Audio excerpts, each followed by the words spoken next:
Assalamualaikum warahmatullahi wabarakatuh. Waalaikumsalam Waalaikumsalam warahmatullahi warahmatullahi wabarakatuh. wabarakatuh. Selamat siang anak-anak. Yang Bu, Ya, bagaimana kabarnya? alhamdulillah. Baik, Bu. Alhamdulillah.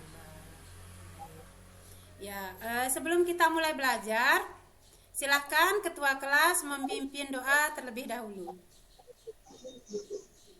Baiklah, sebelum kita mulai pembelajaran pada hari ini, mari kita sama-sama berdoa menurut keyakinan masing-masing.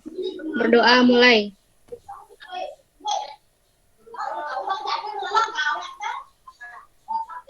Berdoa selesai. Ya, jadi Ibu sudah membagikan link untuk kalian melakukan absensi. Silahkan klik link tersebut dan isi daftar hadir kalian. Ya. Nah, minggu kemarin kita sudah belajar materi apa, Nana?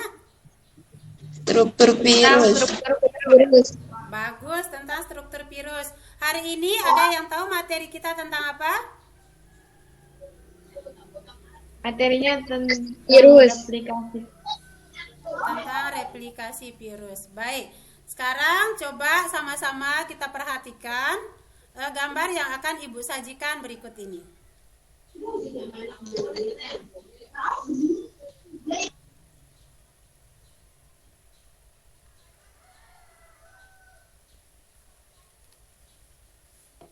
Ya, jadi materi kita hari ini ya, anak-anak.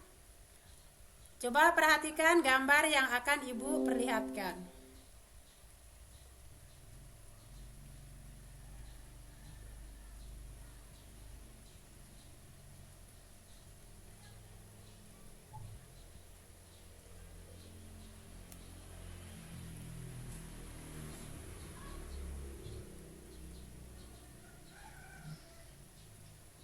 Nah, dari gambar yang sudah Ibu sajikan tadi, adakah di antara kalian yang ingin mengungkapkan pendapatnya? Saya Bu Guru. Ya, silahkan Rizky Anis Mardatin. Berdasarkan gambar yang saya lihat, Bu, gambar nomor 1, 2, dan 3 itu berbeda. Nomor 1 bentuk virus, nomor 2 seperti rangkaian cara virus keluar dari sel inangnya, dan gambar nomor 3 orang yang sakit karena terserang virus atau udara yang tidak sehat, Bu Guru. Bagus, 1 poin untuk Rizky Anis Mardatin. Baik, sekarang mari sama-sama kita lihat apa tujuan pembelajaran kita pada siang hari ini.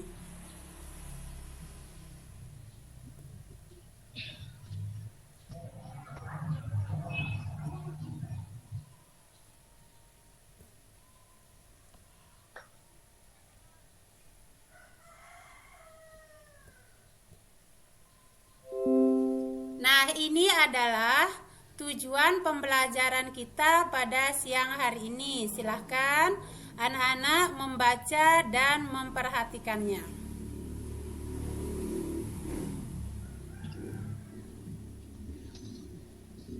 Selanjutnya, ini adalah kompetensi dasar pengetahuan yang harus kalian pahami serta indikatornya. Ya. Selanjutnya, ini adalah kompetensi dasar keterampilan yang harus kalian capai, serta indikator yang harus kalian lakukan pada pembelajaran kita siang hari ini.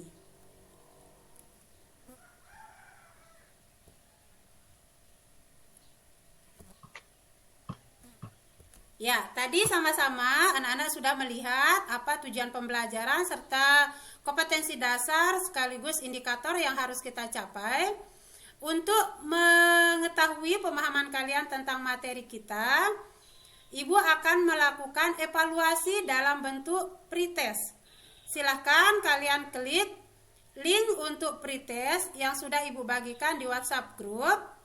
Ya, silahkan kalian jawab soal yang ada di dalam link tersebut. Ya? Iya. Iya, Bu. Iya, Bu.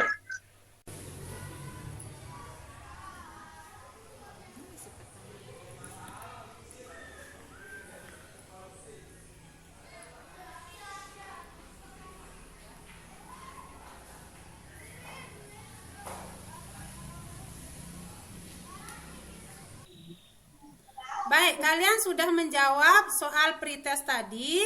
Sekarang mari sama-sama kita lihat video pembelajaran berikut ini.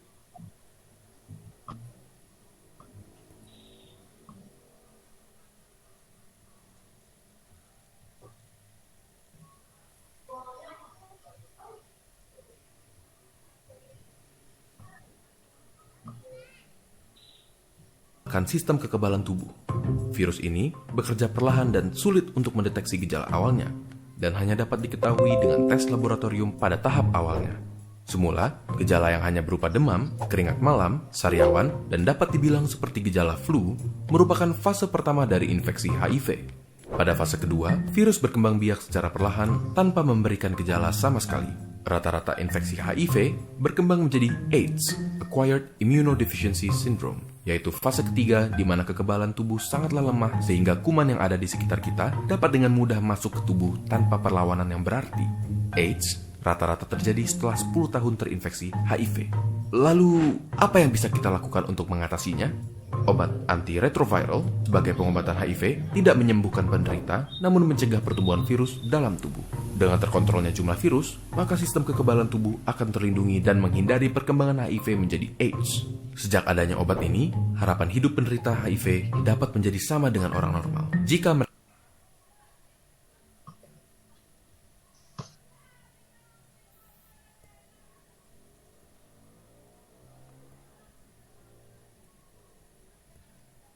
Nah, tadi kalian sudah melihat video pembelajaran yang Ibu bagikan.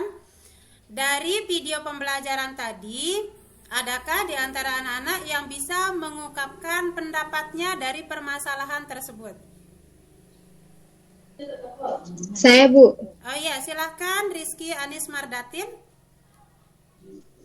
Menurut saya, Bu, setelah melihat video tadi, ternyata virus HIV atau AIDS bisa menular lewat hubungan seksual yang bebas.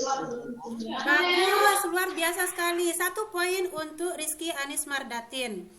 Lalu di antara kalian apakah ada juga yang lain yang ingin mengungkapkan pendapatnya? Saya, Bu. Ya, silakan Ayu Rosita. Kalau menurut saya, virus itu bisa menular lewat kontak dengan cairan tubuh seperti kontak darah dan ASI. Penularannya ini merupakan cara virus untuk bereplikasi. Virus HIV merupakan virus yang berbahaya karena menyerang sistem kekebalan tubuh, yaitu sel darah putih. Itu yang bisa saya lihat dari video tadi, Bu Guru. Bagus, luar biasa sekali anak-anakku semua ya. 1 poin lagi untuk Ayu Rosita. Baik, sekarang untuk kalian lebih memahami materi kita pada siang hari ini, silahkan kalian bergabung di dalam WhatsApp grup masing-masing. Kelompoknya sudah kita bagi. Ya, kalian silakan melakukan diskusi, menjawab soal dari LKPD yang akan Ibu bagikan melalui WhatsApp group. 1 jam kemudian kita akan kembali ke Google Meet dan kalian melakukan presentasi dari hasil diskusinya dalam bentuk artikel sederhana. Siap? Siap, Bu. Siap, Bu. Baik. Silakan berdiskusi di dalam WhatsApp grup kelompoknya. Ya, selamat datang kembali anak-anakku. Tadi kalian sudah melakukan diskusi kelompok melalui WhatsApp grup. Ya, sudah membuat hasil diskusinya. Sekarang kelompok siapa yang pertama yang ingin mempresentasikan hasil diskusi yang telah dilakukan? Saya, Bu, kelompok 2. Ya, silahkan kelompok 2 diwakili oleh Mardiana. Baiklah, di sini saya akan mempresentasikan hasil diskusi kami tentang replikasi virus. Untuk dapat mereplikasi asam nukleat dan mensintesis protein selubungnya, virus membutuhkan protoplasma yang diambil dari sel inangnya. Sebagai konsekuensinya, sel yang telah diambil protoplasmanya akan rusak. Setelah sel inangnya rusak dan berhasil mereplikasi dirinya, virus akan berpindah menuju sel yang lain. Begitu seterusnya. Dalam proses replikasi virus, khususnya virus yang menyerang bakteri, disebut bakteriofag, terdapat beberapa tahapan yang dilalui. Tahapan-tahapan itu membentuk suatu siklus atau daur yang kemudian dibedakan menjadi dua macam, yaitu daur litik dan daur lisogenik. Ada 5 tahap dalam daur litik. Yang pertama, tahap penempelan atau absorpsi. Tahap ini virus akan menempel pada sel inang dengan ikatan khusus. Yang kedua, tahap injeksi. Pada tahapan ini, virus mulai memasukkan DNA dan RNA yang terkandung di dalamnya. Yang ketiga, penetrasi adalah tahap di mana virus berusaha melubangi membran plasma sel inang. Dan yang keempat, tahap sintesis atau tahap pembentukan. Setelah berhasil menginjeksi asam nukleat, bakteriofag tersebut menghasilkan enzim. Yang terakhir, tahap perakitan. Pada tahap perakitan, virus akan membentuk tubuh mereka. Dan yang kedua, tahapan dalam daur lisogenik. Terdapat 8 tahap. Yang pertama, tahap absorpsi. Pada tahap ini sama dengan yang terjadi pada daur litik. Yang kedua, tahap injeksi. Tahap injeksi juga sama seperti yang terjadi pada daur litik. Yang ketiga, tahap penggabungan. Pada tahap penggabungan, virus akan memutus ikatan asam nukleat yang dimiliki sel inang dan masuk ke dalamnya untuk menghubungkan rantai itu lagi. Yang keempat, tahap pembelahan. Pada tahap ini, asam nukleat virus yang telah tergabung dengan DNA sel inang menjadi profag. Yang kelima, tahap pemisahan atau memasuki daur litik. Pada saat kondisi lingkungan buruk, profag yang semula tenang dan tidak merusak akan menjadi aktif. Yang keenam, tahap sintesis, sama seperti daur litik.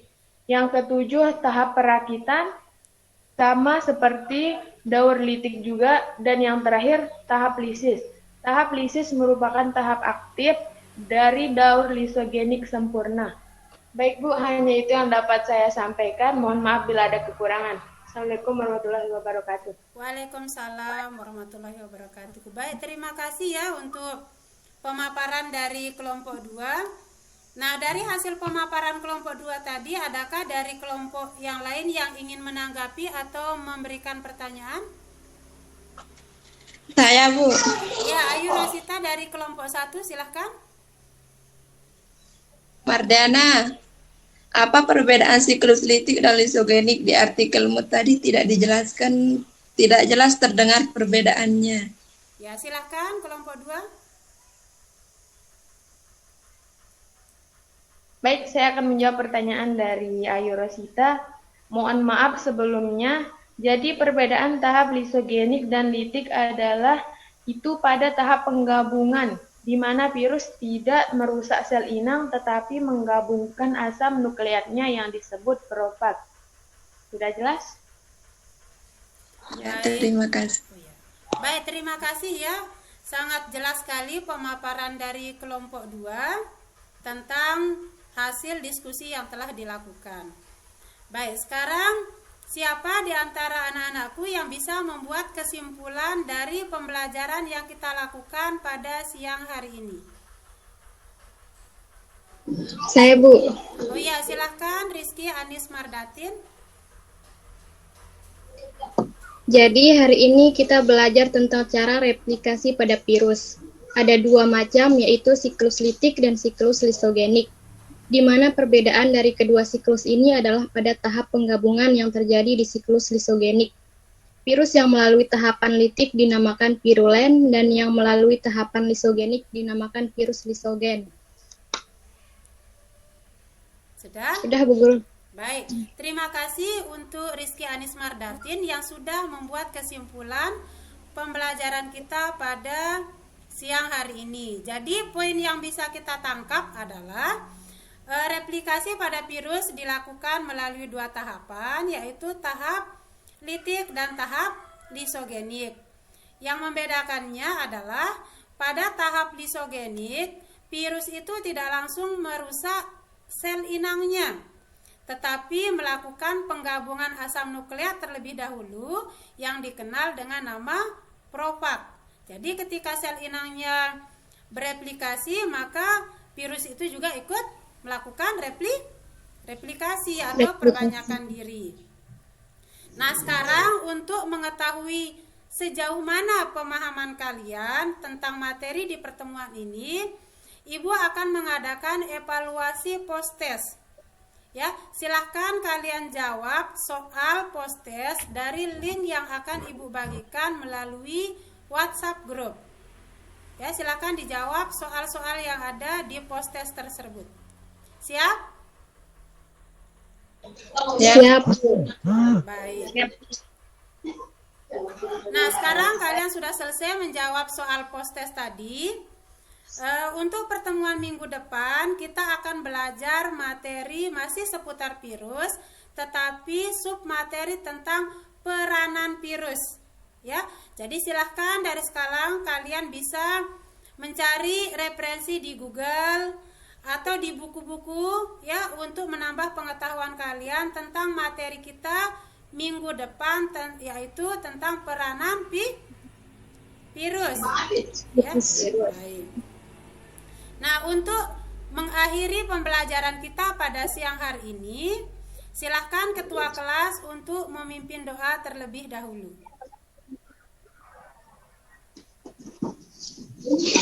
Baiklah, sebelum kita mengakhiri pembelajaran kita pada hari ini, alangkah lebih baiknya kita berdoa. Mari sama-sama berdoa. Berdoa mulai.